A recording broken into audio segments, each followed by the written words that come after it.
Welcome to the world of Mark's Money Mind, coming to you from the Rocky Mountain town of Crested Butte, Colorado. I'm your host, Mark Troutman, CFP. This educational, personal finance show combines money lessons, timely topics, personal stories, and community wisdom to help listeners and viewers master their finances to enjoy a stress-free life of financial freedom. After publishing a few lengthy episodes recently, I thought I would throw one in here that's a little short and sweet. I wanted to talk about the idea of accessing funds if you decide to retire early, specifically before the age of 59 and a half. As many of you know, most retirement accounts have a penalty for withdrawals if you do so before you turn age 59 and a half. In most cases, that's a 10% penalty. When I retired, I was the age of 50. That was in 2015.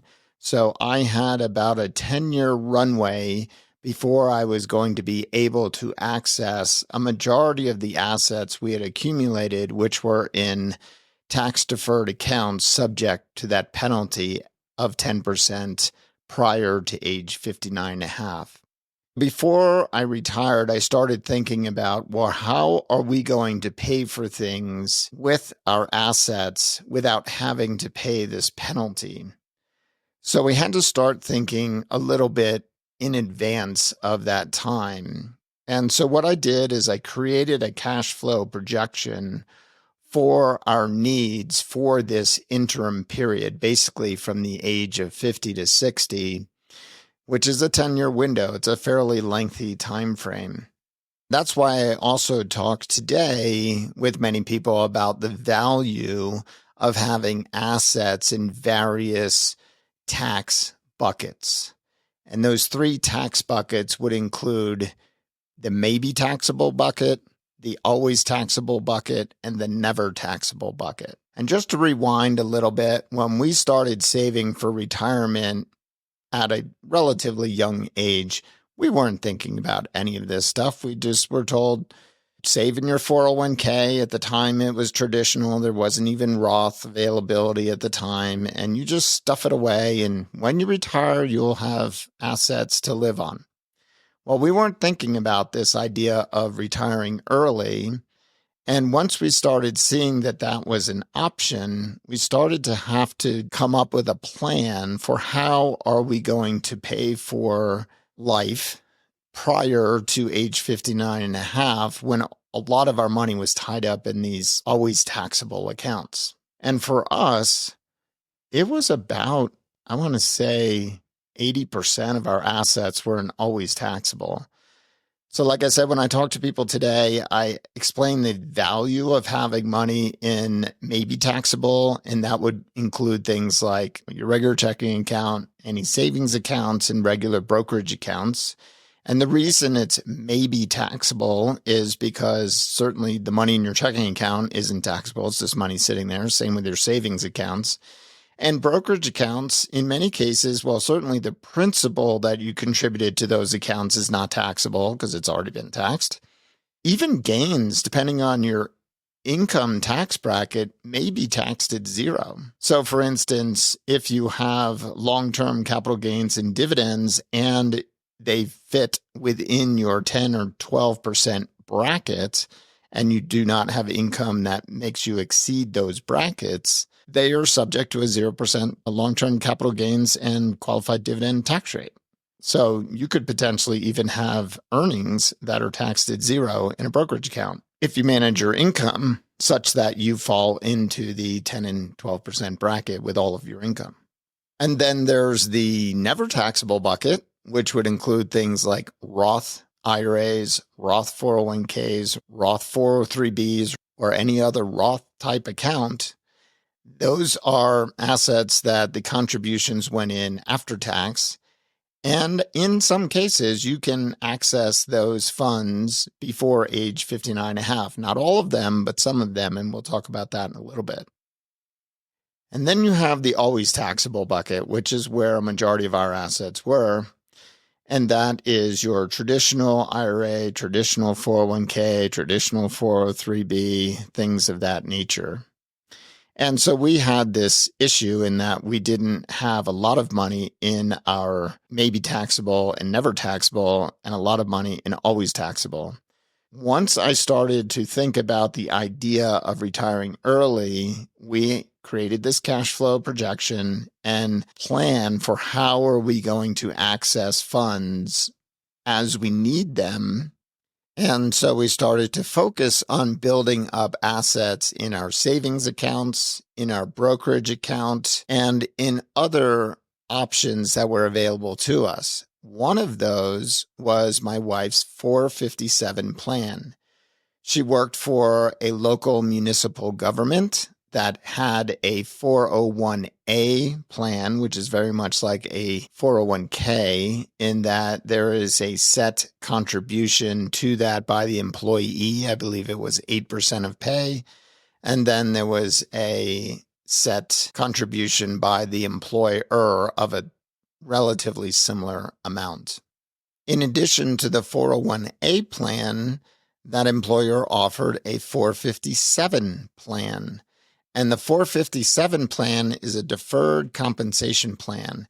It has similar contribution limits as a 401k, for example, or a 401a in her situation, but it's not in conjunction with that. So in 2024, for example, you can contribute $23,000 to a 401k, which is also the same limit for a 401a, for example, and an additional $23,000 to a 457.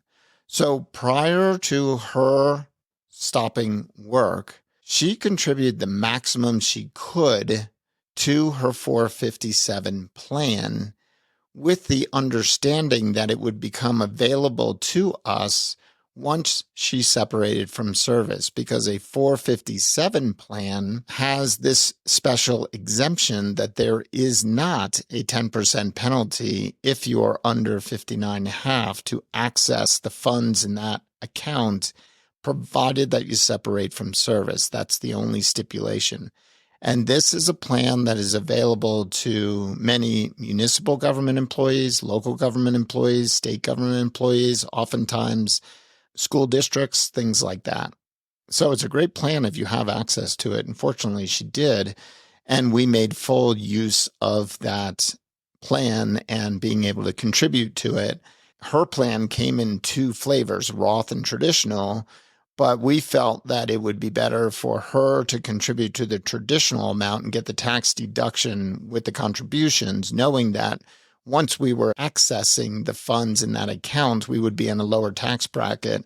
So it would be advantageous to pay the tax upon distribution as opposed to upon contribution, which would be the case for the Roth version of the 457. So she had a traditional 457 plan that she contributed to.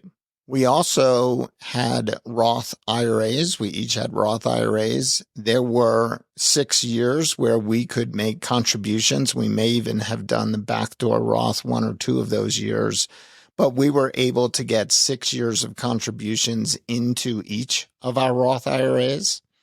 And that was about $40,000 each for us. And we also knew that we would have access to those because everyone that has a Roth IRA can access their contributions at any time without penalty, without tax, because the contributions have already been taxed. And that's just one of the stipulations of the Roth IRA. So we knew that was advantageous to have that money in that account, and we would be able to access that as well. We also did do some Roth conversions.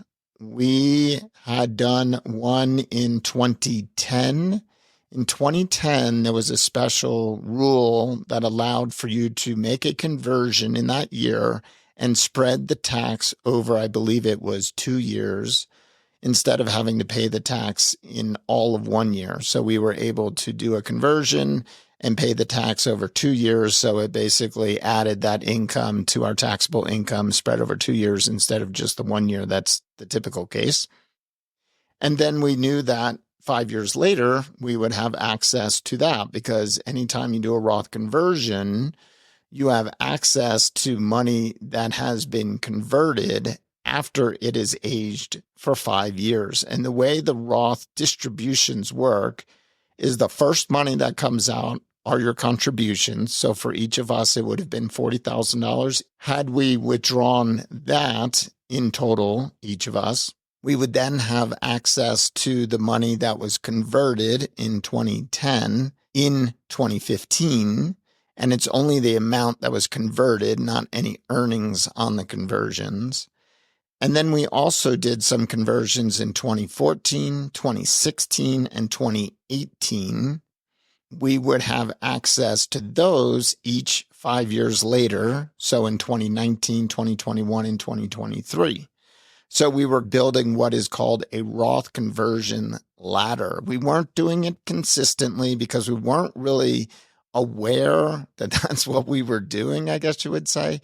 We knew that we were doing these conversions and we would have the benefit of having access to it 5 years down the road, but we weren't thinking of it in terms of a specific plan of doing a conversion each year so that 5 years later you would have access. So the way you can be more proactive than we were is you can decide, hey, I want to build a ladder of access to conversions from my Roth IRA. So of course you would dip into your contributions first, and once those are exhausted, you would have access to your conversions.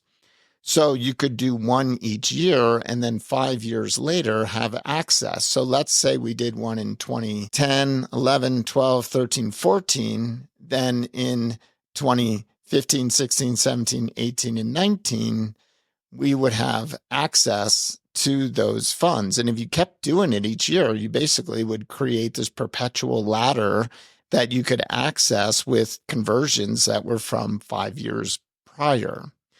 So that's a great option. And I will put a link in the show notes. The Mad Fientist has written about this and is pretty well known for bringing this to light to many people. So I will look for the blog post that he wrote on this and put that in the show notes.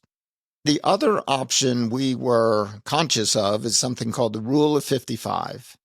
And the Rule of 55 works like this.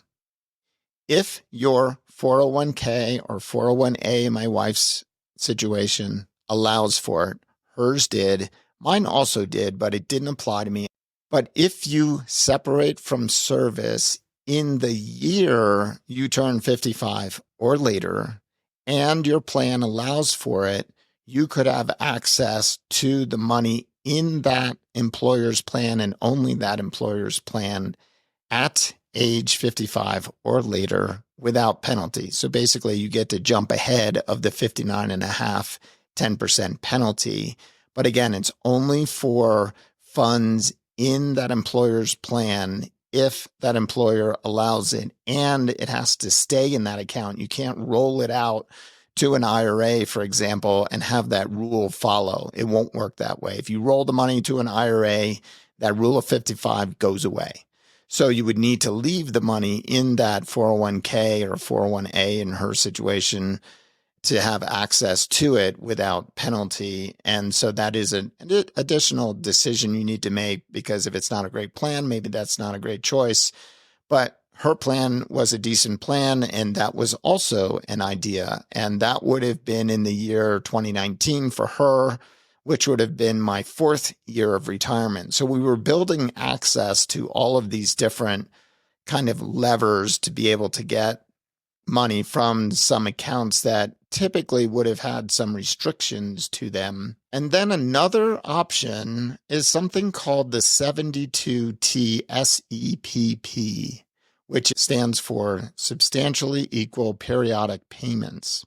It's something we never looked into because we felt we had plenty of other options for access. And it's something I had read about previously, I was familiar with, but I personally felt like it had too many restrictions, and there was the possibility of making a mistake and causing the plan where the distributions are coming from to potentially be fully taxed.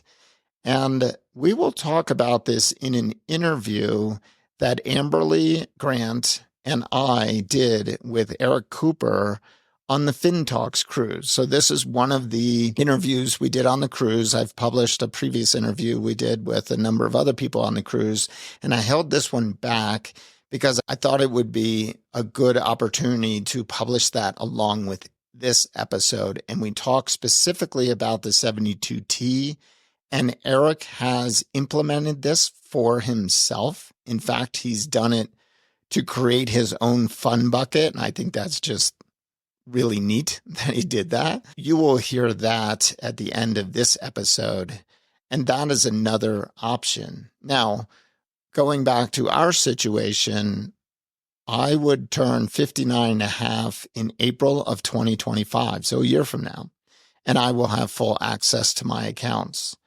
My wife, had she survived, if you don't know, she passed away from cancer in 2021, but she would have turned 59 and a half in October of 2023. So we would have had full access to all of her accounts in October of 2023. So that's really an 8-year window that we needed to create cash flow for before one of us turned 59 and a half and we had access to at least one of our accounts. Since she has passed away, her accounts have become inherited IRAs for me, and inherited accounts do not have a penalty. When she passed away and those accounts were turned into inherited accounts, an inherited IRA, an inherited Roth IRA, I no longer had the issue of accessing those accounts prior to age 59 and a half without penalty. So that's something to be aware of. If you have any inherited IRAs or 401ks, you will not have the 10% penalty issue. If you're married to somebody and you inherit an IRA or 401k, you can combine it to your own IRA, for example, your own Roth, your own traditional IRA. Now, I chose not to do that, and here's why. So this is something to be aware of. If your spouse passes away before age 59 and a half, or your age 59 and a half, it's advantageous not to combine that account with your own, because had I combined her IRA into my IRA, whether it be traditional or Roth, then my age is what would apply, and I would not have access to those funds prior to age 59 and a half without that penalty. So I chose to keep those accounts as inherited IRAs because I have full access to those accounts without penalty. And then once I turn 59 and a half, I will go ahead and combine it with my own, and they will act as my own IRAs from that point forward. And the reason I would want to do that is because she was older than me by a year and a half. If I kept them as inherited IRAs, I would have to start the required minimum distributions on those accounts that are the inherited IRAs when she would have had to turn on her required minimum distributions at age 75 now would be. But since I'm younger, I'd rather combine them with my own account so that I still have to have required minimum distributions from them at my age 75, but that's a year and a half after she would have turned age 75. So advantageous to keep those separate until my age 59 and a half, and then combine them with my own, because then the required minimum distribution will start at my age, which is later than it would have started at her age. So with that, I would like to move to the interview with Eric on the FinTalks cruise that we recorded in January. And we talk about the last option of accessing your retirement accounts prior to age 59 and a half without penalty. And that is the 72T SEPP, substantially equal periodic payments option. My question was, I know, and I'd like to get into this a little bit about the concept of the fund bucket, which I would be curious as to where you heard about it and also how you have implemented that and the reasoning for doing that. Was there an issue with being able to spend the money? Was there access or a combination of both? Or I'm very interested to hear how you've utilized the 72T or substantially equal payment Well, process. I was nervous about the 72T. It was always part of my plan when I went into early retirement. I talked with Fidelity about it. They were okay with it. Then I came to Camp FI and I talked to a couple people. And I think we had that big group breakout on drawdown strategies. And I mentioned 72T in that. And everybody looked at me like I had three eyes. Why would you do that? It's so restrictive. If you make a mistake, you'll have to pay all the penalties. I kind of want to know, why does everybody hate the 72T so much in this community? What's wrong with it? Well, I think people are concerned about making an error and blowing up the IRA such that the entire IRA would have to be considered a distribution. Mhm. I know you can break apart your IRA, and I'm curious as to whether you did that or if you did it with the entire IRA. And also curious as to the custodian's opinion, approach, what have you, about helping you set that up. And it sounds like it was at Fidelity. Is that Yes, correct? that is correct. It's at Fidelity. And so tell us a little bit about that process. Well, I was really nervous about it going into the whole setup. I kind of put it on the back burner. I wanted to wait and see how my finances were the first year, and everything worked great. I didn't touch a dime of my money that I had saved up in my 401k or any of my brokerage accounts, or I lived on my rental property income, and it was fine. It was perfect. I was able to travel, live comfortably. I wasn't wanting for anything necessarily, but I also knew after attending Camp FI that I was going to have required minimum distributions that would hit when I would turn 72 plus, and they would be substantial. And I think you and I discussed that. That's the problem that you were going to have and a few other people in the community. And I wasn't aware of that until Camp FI. So after hearing that, that made me want to do the drawdowns immediately and start pulling money out of my 401k so that I don't have as much in there. And it just seems a little less cumbersome than doing the Roth conversions, the Roth ladder conversions. It just seems very simple. You do it once and you take your distributions until you're 59 and a half. Right. And the advantage is obviously you don't have to wait the 5 years after the first conversion and so Right. forth to access it. And I'm in a low tax bracket right now, so why not enjoy that money while I'm young enough to enjoy it? Yep. And take a little cream off the top.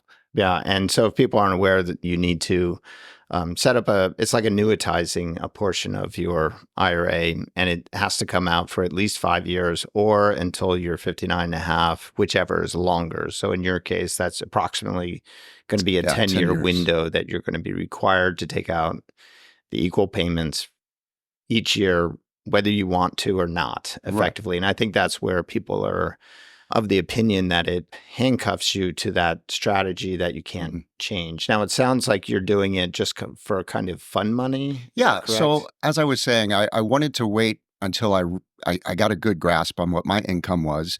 And I also have the ACA subsidy. So that has to factor into it as well. I don't want to bust it and then have to pay a ton in healthcare.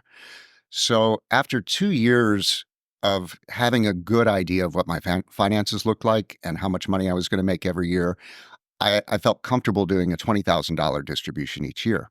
So how I did that is I moved $300,000 from my 401k into a regular IRA.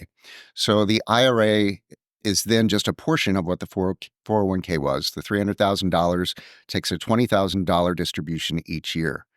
I was a little nervous about it, but at the same time, it's like, why not enjoy the money? It's there. I want a fun bucket, which I heard from you, of course, Mark, your coined phrase of the fun bucket. And then I started hearing you talk about the things you were doing with your fun bucket and Carl Jensen, having concerts and just really enjoying life and doing things and being able to splurge a little bit on friends. And it just was really appealing to be able to share that. Yeah, it's an interesting way to fund it for sure. And I appreciate you coming on and explaining that. It sounds like you went in with your eyes wide open. Absolutely. You talked to the custodian. You set it up with only that portion that needed to fund it. It's not like the entire IRA was turned into this. And you understand what your income is, your expenses. And it sounds like, in essence, this is the first layer that will always be there that you can't turn off. And you're comfortable with that always being that first layer, no matter what other income gets stacked on top. So yeah, I appreciate that, because I think, like you said, a lot of people are scared of it. And sometimes I just look at things and say, we should listen to things that don't make sense to us, or you've heard and you should never do that. And there are many situations where it certainly can work. So I appreciate you coming on and talking about that. I feel like people like myself who do the 72T in this community are guinea pigs. There's not a lot of us who've done it yet. Well, thank you for being a guinea pig. My pleasure. But I want to thank Jolene and Darren Unland, who were kind of the guinea pig before me. They put together their plan to do their 72T. And I talked with them at Camp Fi, Colorado last year. And the next month, they finalized their 72T and took the distribution. And they did a great, great blog. Their website, I'm going to find what it is real quick here, because a lot of people will probably have questions about it. But their blog was terrific. It's called Dare to Draw Down. So if you want to check out that sounds the interesting. write-up I'll on definitely have to check that Dare out. to Draw Down, Jolene outlined their experience and the process of working with Fidelity. Theirs went a little smoother than mine, but it really helped me. And they were a phone call away. They went through it. I called them in a panic on December 21st because it was getting toward the end of the year. I still didn't have my paperwork in place. Fidelity, my dude was on vacation and he passed me off to somebody else. Then they gave me the wrong paperwork. And it didn't look right. So probably don't wait till December 21st to put this into place. Okay. And I did start in November in my defense, but then I went to Egypt for 11 or 12 days and got back. It was just a snowball going into the holidays. But yes, don't wait. And so this 2024 is your first year, or 2023? 2023, yeah. So on December 29th, the $20,000 distribution hit my checking account, and that was a nice day. I had such a big smile on my face because that's my first drawdown. Yeah. It's like, this is real. So we'll have to check in with you 5 or so years down the road and get an update. Yeah. I have one question for you. What is one unexpected thing you've bought? It's only been like 29 days since you've really gotten it. But what is one unexpected thing that you bought with that money that you might not have had that money not been in its own bucket? That's a good question. You know, I've been very free about going on vacations. Like I planned this trip with you guys. I'm going to Bali. Amy Minkley's Fi Getaway in Bali, the retreat. And also, like last night, we went out dancing until 3 o'clock and I bought drinks for everybody and it was fun. Oh, I love that. How fun is that? To be able to just say, hey, let's go have a great time. That's great. Yeah. So I'm really groggy and tired. So bear with me here. But doing a great job. Well, thanks so much for joining us today and taking some time from your cruise to chat. Well, I'm going to go back to cruising. This is too much fun. Well, thank you, Eric. Thanks for doing it. Like I said, we'll have to have you on again. Amberly, thank you. Thank you for listening to this week's show. Please click follow on your favorite podcast player or subscribe on YouTube to ensure you don't miss any future episodes. Also, please leave a rating and review for the show. This helps improve the ranking and enables other like-minded people find the content in their podcast players. If you would like me to answer a question on the show, please send it to mark@marksmoneymind.com and put podcast question in the subject line. Let me know your first name, or let me know if you would like to remain anonymous, and also your state of residence if you choose. I would also appreciate it if you would recommend this show to friends and family that might benefit from this content. See you next week on the Mark's Money Mind Show. Until then, make some, save and invest, live on the rest. And now for the all-important disclaimer. This show is for education and entertainment purposes only and should not be considered investment, tax, or legal advice. Please consult the appropriate advisor or advisors before implementing anything you hear on this show or any other show for that matter. While I fully intend for everything on this show to be true and accurate at the time of each recording, occasionally errors may occur. So please do your own due diligence on anything discussed.